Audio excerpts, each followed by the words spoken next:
கிறிஸ்துவுக்கு பிரியமானவர்களே, இயேசு கிறிஸ்துவின் நாமத்தினாலே உங்களை நான் வாழ்த்தி வரவேற்கிறேன். நாளிலும் கூட பூப்பாறை என்கிற ஒரு பகுதி தேனி மாவட்டத்தில் இருக்கு.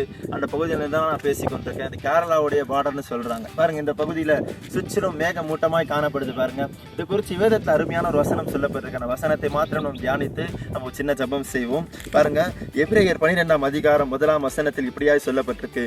ஆகையால் மேகம் போன்ற இத்தனை திரளான சாட்சிகள் நம்மை சூழ்ந்து கொண்டிருக்க பாரமான யாவற்றையும் நம்மை சுற்றிலும் நெருங்கி நிற்கிற பாவத்தையும் தள்ளிவிட்டு விசுவாசத்தை துவக்கிறவரும் முடிக்கிறவருமாயிருக்கிற இயேசுவை நோக்கி நமக்கு நியமித்திருக்கிற ஓட்டத்தை பொறுமையோடு ஓட கடவோம் என்பதாய் வேதம் சொல்லுகிறது.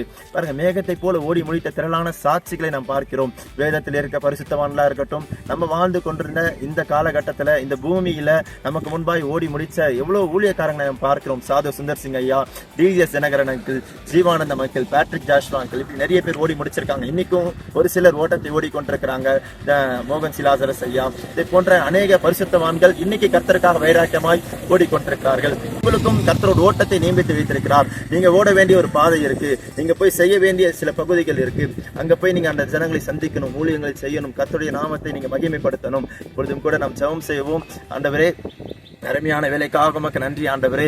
ஆண்டவரே, வேகத்தை போல ஓடி முடித்த திரளான சாட்சிகள் ஆண்டவரே நாங்கள் பார்க்கிறோம். அவங்களைப் போல நாங்களும் உண்மையும் உத்தமமாய் வாழ உமக்கு ஊழியம் செய்ய உடைய நாமத்தை மகிமைப்படுத்த ஆண்டவர் விசுவாசத்தை காத்துக்கொள்ள உமக்காக பெரிய காரியங்களை செய்ய எங்களுக்கு கிருபை தாங்க. இயேசுவின் நாமத்தில் ஆமென்.